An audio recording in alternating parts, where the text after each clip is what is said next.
तो मैं भी उस गंगा का पुत्र नहीं, उस शांतनु का पुत्र नहीं। मैंने अगर भगवान के हाथ में अस्त्र और शस्त्र ग्रहण नहीं करवा तो महाराज मैंने एक प्रतिज्ञा और ली कि मैं पांडवों में से आज अर्जुन का वध भी कर दूंगा। और तुमने अर्जुन को बचाने के लिए और महाराज अपनी प्रतिज्ञा को भी भूल गए और अपने भक्त की प्रतिज्ञा को याद रखा। याद भक्त ने कह दिया है कि प्रभु आज आपको अस्त्र शस्त्र नहीं गहा दिया तो मैं भी शांतनु पुत्र नहीं, गंगा पुत्र नहीं। तो प्रभु उस समय आपके मस्तक पर परिश्रम की महाराज बूंदें ऐसे देदीप्यमान हो रही थी कि मानो श्रम के वृंद। और उस समय आपने महाराज आव देखा ना ताव देखा और उस समय टूटे हुए रथ का पहिया उठा करके मुझ पर प्रहार करना चाहा। तो उसी समय महाराज ने तो आपकी उस छवि को देख करके मंत्र मुग्ध हो गया।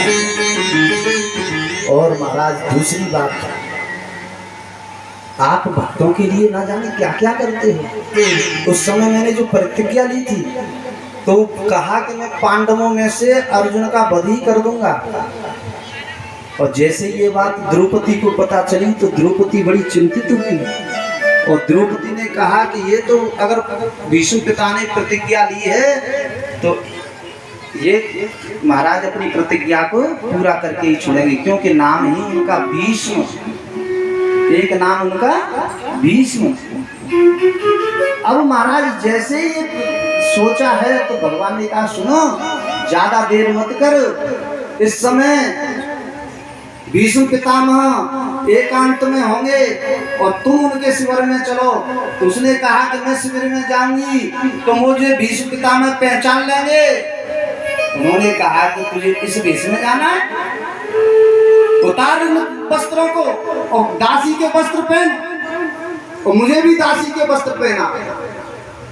और दोनों महाराज दासी के से वस्त्र पहन करके और वहां से निकल गए।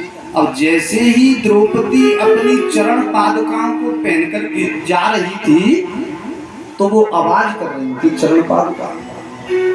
और चरण पादुका जैसे ही आवाज कर रही थी तो उसने कहा सुन बड़ी भाई तू चरण पादुका पहने आई, मने करी कि दिन पहनने की जरूरत ना है। परंतु स्त्रियों में भाव होता है महाराज, जब तक बन ठन के कोई ना कोई हिसाब किताब ना बनाने जब तक, तो भगवान कह रहे हैं कि चरण पादुका पहनने की क्या जरूरत थी। अब क्या होगा इनका, क्योंकि तू चरण पादुका को आवाज करती हुई जा रही है और इस आवाज को कोई सुनेगा तो वो पहचान जाएगा कि ये कहाँ जा रही है।